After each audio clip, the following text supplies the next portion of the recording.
पाहिजे खुशी आहे ना भाजी कडे केले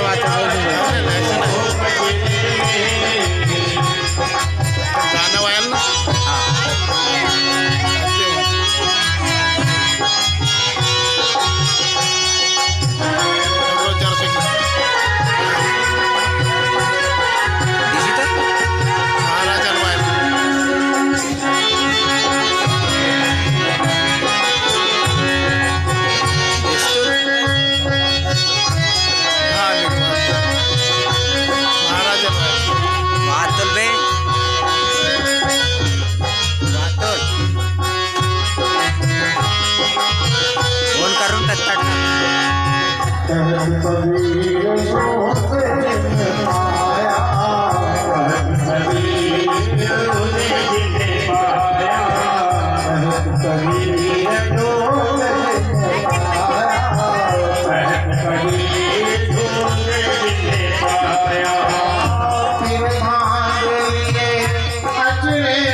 घूम जाए और ढूंढो और ढूंढने के बाद गलती तो तुरंत क्या करते आचरण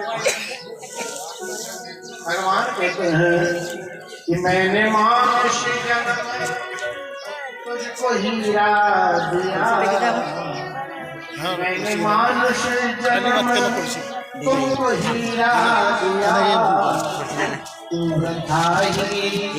दवाए तुम्हें क्या तुम भाई दवाए तो मैं क्या करूं। अक्रूर जी को ऐसा लगा मुझसे अपराध हुआ है, मैं अपवित्र हूँ और अपवित्र राजा दुराचारी राजा के यहाँ रहा, अपवित्र अन्न और ग्रहण की जल ग्रहण किया, लेकिन आज मैं भगवान तुम्हारे करीब आ गया हूँ, तुम्हारे चरणों में आ गया हूँ, अब आप मुझे स्वीकार कर लीजिए। भगवान अक्रूर जी को उठाया, नंद भवन में लेकर के गए, अतिथि सत्कार हुआ और जैसे ही मैया यशोदा जी को ये पता चला कि अक्रूर जी आए हैं, कल कृष्ण और बलराम को मथुरा हल्का हल्का दिख रहे हैं मानो उदास हो गई।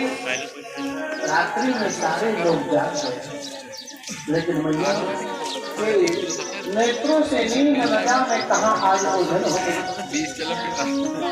भगवान कभी बलराम जी के साथ सोते हैं कि कहीं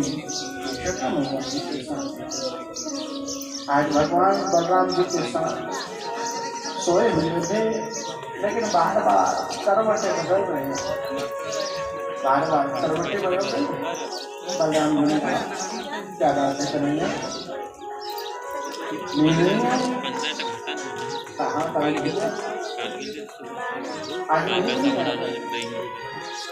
क्या तबीयत भेज रही है? कहा नहीं, कल हमें मथुरा जाना है। कल मथुरा जाना है, तो भैया कल सवेरे मथुरा जाना है, तो अभी से क्यों जा रहे हो?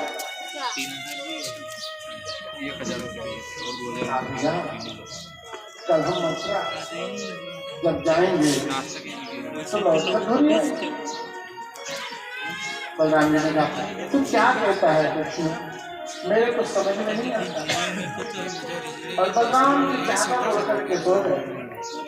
भगवान उठे, यशोदा जी के कक्ष में आए, और जैसे यशोदा जी के कक्ष में आए, मैया डहली पर बैठी जैसे भगवान आए, भगवान ने कहा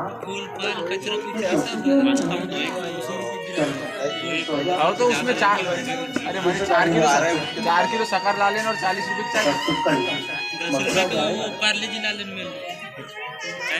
भगवान ने कहा अभी तो रास्ते बहुत बाकी है, क्या तुम्हें कुछ बुलवाना? जैसे सुना मैया को विश्वास हो गया कि मैं तुझे कैसे कहूँ? भगवान उठाते मैया चल उठ सो जा। प्रतिदिन ऐसा होता था कि यशोदा जी भगवान को सुनाने के लिए उठाती थी, मनाती थी, लेकिन आज भगवान उठा मैया उठती अपने छोटे छोटे लंबे हाथों से भगवान को मैया को संयम बनाया। जैसे यशोदा जी ने नेत्र बंद की, भगवान को लगा कि मैया सो गई। भगवान यशोदा जी के कक्ष से बाहर आने लगे, पीछे से नेत्र खोल करके यशोदा जी ने देखा आज कृष्ण मेरे कक्ष से नहीं मेरे जीवन से ही जा रहा है। सवेरा हुआ, भगवान जी तैयार हुए, भगवान तैयार होने लगे। जैसे तैयार होने लगे अब उन्हें दृश्य याद आने लगा।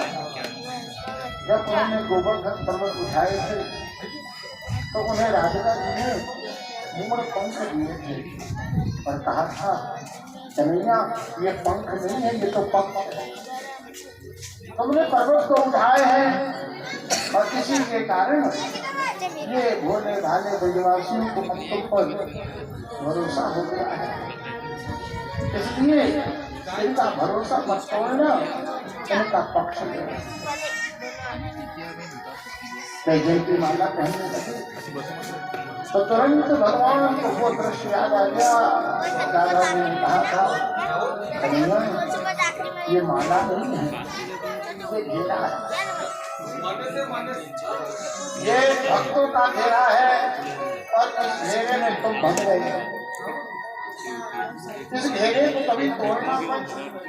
ये भक्त बहुत भोले भाले हैं, तुम पर बहुत भरोसा करते हैं, इनके भरोसे को मत तोड़ना।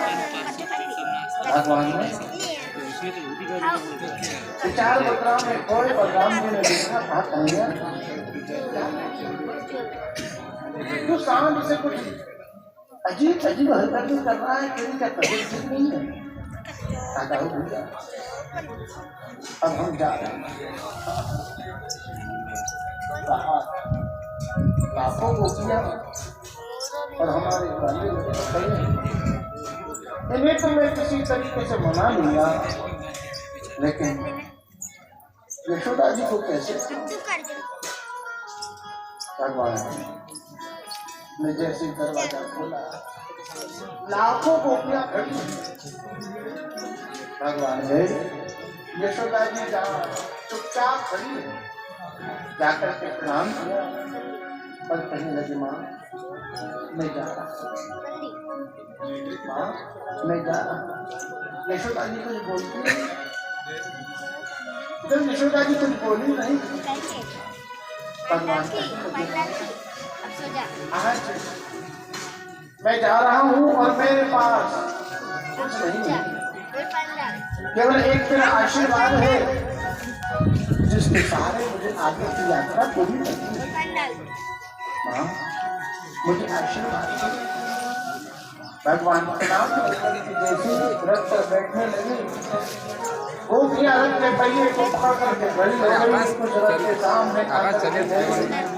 अक्रूर जी को कहे लगे किसने तुम्हारा नाम अक्रूर कर दिया है?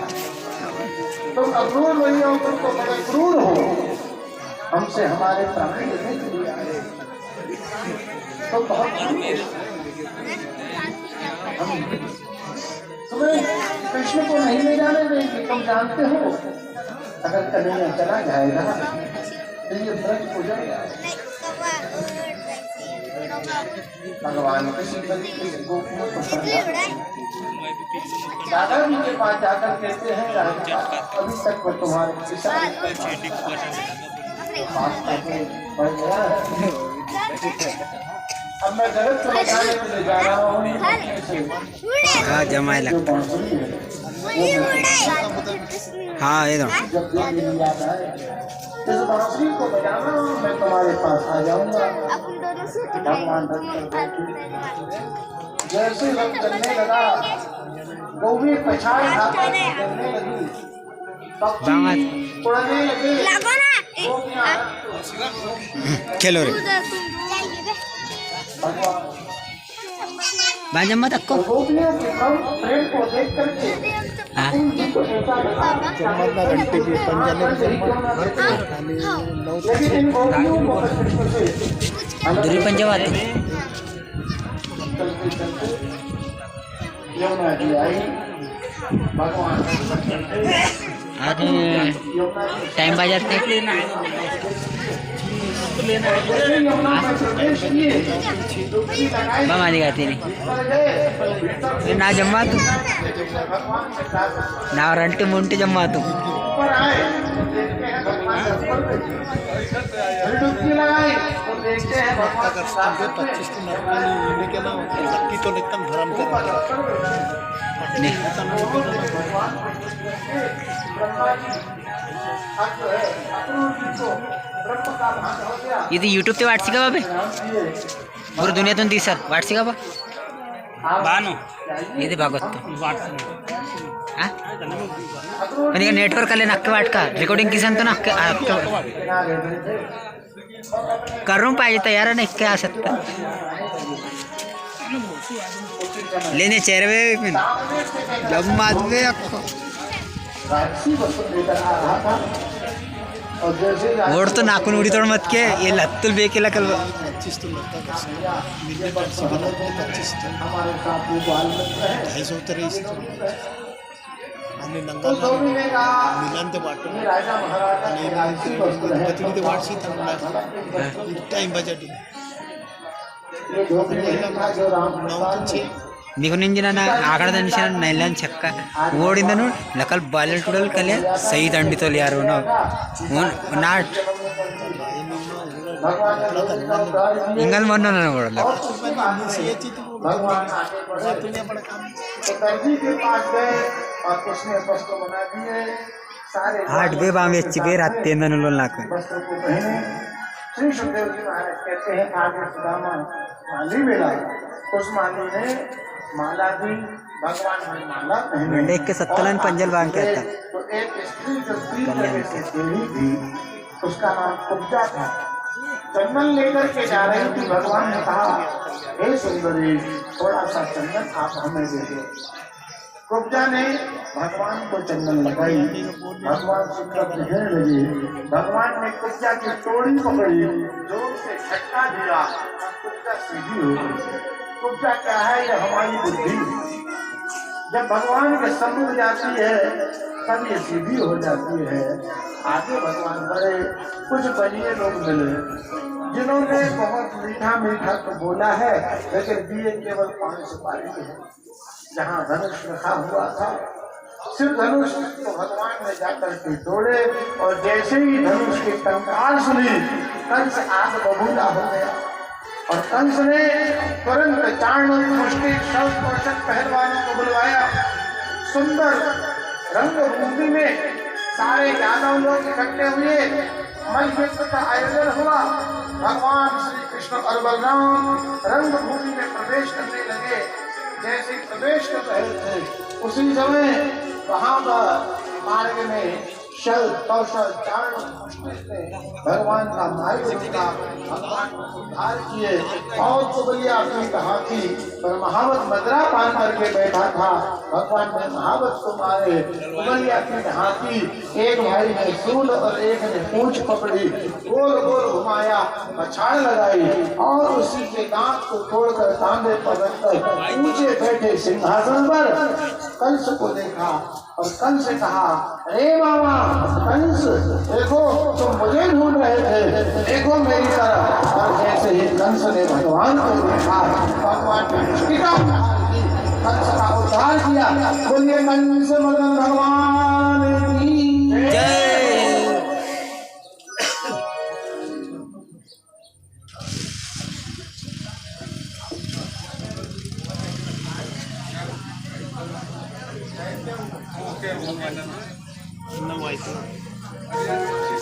भगवान ने कंस का नाकट। उद्धार।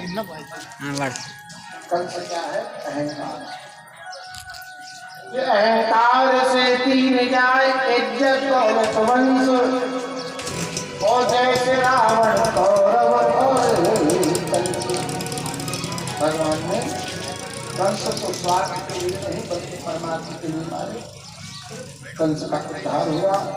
श्री सुखदेव जी महाराज कहते हैं भगवान ने अपने नाना पुत्र सेन को राज्य तिलक दिए, माता पिता देवकी वसुदेव जी को कारागृह से मुक्त करा, और माता पिता ने श्री सुखदेव जी महाराज जी कहते हैं कि भगवान को सांदीपनि आश्रम उज्जैन में जो है सांदीपनि गुरु के यहाँ शिक्षा ग्रहण करने के लिए भगवान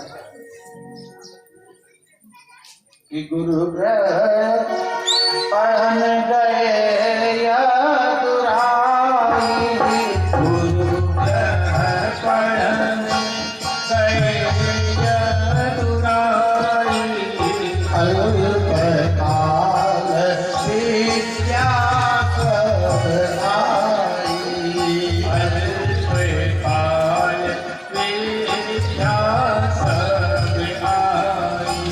भगवान गुरु सांदीपनि के यहाँ गए, अल्पकाल में ही 64 दिन में 64 कलाओं का ज्ञान।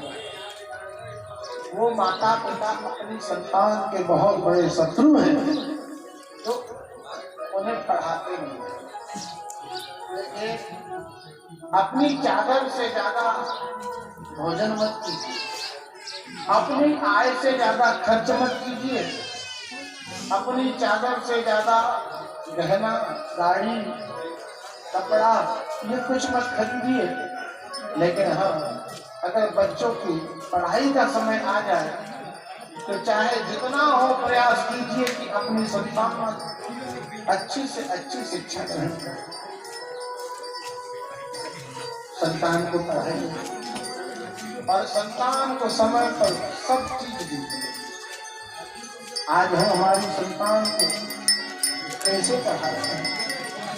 पहले संतान को पढ़ाने के लिए गांव में स्कूल नहीं होते थे, नदी नाले पार कर करके पढ़ाई के लिए जाना पड़ता था। और जब पढ़ने के लिए जाते थे साधन भी नहीं था। आज हमारे पास साधन भी है। और पहले इतना बड़ा परिवार रहता था, भोजन बनाते थे तो बहुत दूर से पानी लाना पड़ता था, लकड़ियाँ भी और चूल्हा जला जला करके भोजन बनाना पड़ता था। आज हमारे पास गैस रखी हुई है, हर चीज हमें मिल रही है। पहले तो नमक भी पीसना पड़ता था, आटा भी पीसना पड़ता था, मसाला भी पीसना पड़ता था। अब तो केवल बटन दबाओ सब कुछ तैयार है। आटा मिल रहा है, मिक्सी है, मसाला तैयार है, सब कुछ तैयार है। उसके बाद में भी अब बच्चे योग्य नहीं बन पा रहे। क्यों योग्य नहीं बन पा रहे? हम बच्चों को पढ़ाते कैसे हैं? स्वतंत्र करते हैं। बच्चा अगर कहीं जा रहा है, कह रहा है पिताजी बर्थडे में जा रहे, जन्मदिन में जा रहे, पैसा चाहिए, दीजिए पैसा।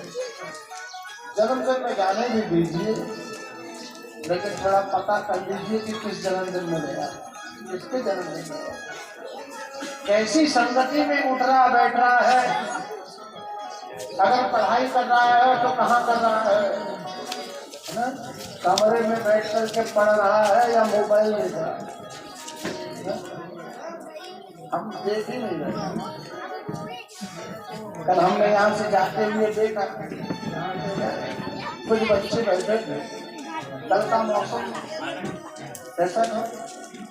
ऐसा बारिश हो रही थी और हम गए, 3 बच्चे 3 मोबाइल लेकर के बैठे। हम वहां से चले गए, लेकिन उन्होंने देखा भी नहीं कि यहाँ से 4-5 लोग चले गए। उनका ध्यान ऐसा लगा, एक लास्ट में अकेले ही बैठा था तो छोड़ दिया और देख रहा आज आपको बच्चों की परवरिश के लिए लोग माताएं दूध भी नहीं पिला रही, वो भी बोतल से पिला रही, तो जिगर खराब हो जाएगा। जिगर की चिंता है, लेकिन जिगर की चिंता नहीं है कि ये जिगर खराब हो जाए। जरा सा बेटा रोता है तो मोबाइल में देते हैं। जब नई नई टीवी आई थी तो लोग कहते थे टीवी को थोड़ा 15 फीट 10 फीट दूर से देखना, है ना, नहीं तो आँख खराब हो जाएगी। और उसके लिए वो नीला प्लास्टिक आता था, ब्लैक एंड व्हाइट टीवी, उसको वो नीला प्लास्टिक डालते थे कि आँख खराब नहीं होगी, है ना। अब उसके बाद में अब रंग बिरंगी आ गई। उसके बाद में स्कूल बच्चे जाने लगे, स्कूल बच्चे जाने लगे तो मास्टर कहते हैं तुम्हारा बेटा मोबाइल बहुत देखता है, इसका मोबाइल देखना बंद कराओ। अब मास्टर कहते हैं ऑनलाइन पढ़ाई चलेगी, इनको मोबाइल खरीद दो। अब मोबाइल देखा, एक दिन हमारे बच्चों से हमने कहा बेटा ज्यादा मोबाइल नहीं देख रहा, वो कहता पापा ये बताइए, हमारे माँ साहब तो कहते कि मोबाइल देखो, रात कहते मोबाइल मत देखो। देखिए कॉलेज में डिग्रियां मिलती हैं, है ना, और वो कॉलेज की जो गुरुजी हैं वो तो जो प्रिंसिपल कहेगा, जो आईएएस कहेगा वही पढ़ाएंगे, लेकिन मास्टर में और गुरु में फर्क होता है। मास्टर वही पढ़ाएंगे जो सरकार कह रही है, जैसे कि अलग से कुछ पढ़ाएंगे तो मास्टर सस्पेंड हो जाएगा, लेकिन गुरु जो पढ़ाएगा वो वही पढ़ाएगा जो कथा कह रही है। इसलिए आप स्कूल में पहुंचाएं अपने बच्चों को, अच्छी बात है, लेकिन आप अपने बच्चों को कथा में जरूर लाएं, बच्चों को कथा में जरूर लाएं और उनको कथा जरूर सुनवाइए। अपने साथ में टीवी जब बच्चा देखे तो आप वो मत देखिए जो तुम्हें अच्छा लग रहा है, लेकिन उसका असर बच्चे पर हो रहा है ना। टीवी पर हमको परिवार में बैठ करके क्या देख सकते हैं या क्या नहीं देख सकते हैं, इसका थोड़ा विचार कर लेना चाहिए, उसके बाद में टीवी को देखिए।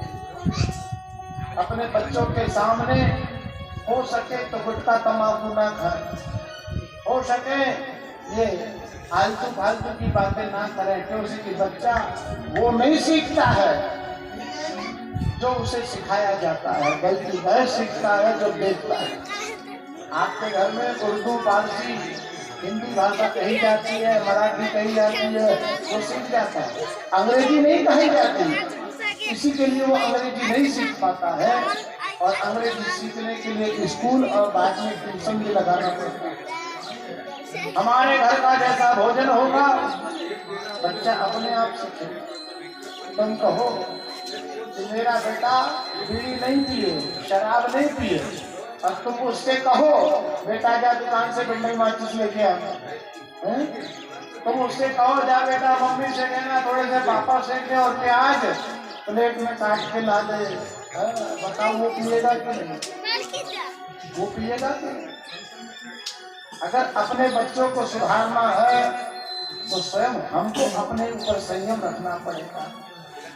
जब हम अपने ऊपर संयम रखेंगे तो धीरे धीरे देखता हुआ बच्चा अपने आप सीखेगा।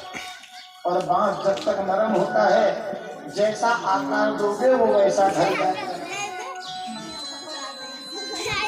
कठोर होने के बाद में अगर दबाने का, झुकाने का प्रयास करोगे तो वो टूट तो सकता है लेकिन झुक नहीं सकता। कथा भाषण की तरह सुनना नहीं है, उसको धारण करना है। और देखिए भाषण देने वालों की कमी नहीं है, कथा सुनाने वाले की कमी नहीं है। एक तो बुलाओगे 4 आ जाएंगे, कमी है सुनने वाले, उनको सुनाइए। और जब बच्चों को लेकर के आए तो उनको सिखाइए कि कैसे बैठना है, कैसे बोलना है। यहाँ बच्चे आए और वो कथा में आकर के बैठे हैं और मस्ती कर रहे, तुम कथा सुन रहे। महाराज मैंने तो कहा था बच्चों को लेकर के आना, हम लेके आए तो महाराज तो नहीं संभाल। ठीक है, ये बताइए जब आप नोट गिनते हैं और जब नोट गिनते तुम्हारा बच्चा तुम्हारे पास में आ जाता है तब गिनने भी नहीं लगा। यहाँ कहा किसी ने कि बेटा शांति से बैठ कथा सुनने, कहा किसी ने बच्चों को संभालना, बच्चों को संभालना है तो मार से नहीं सुधरेंगे। ये जो है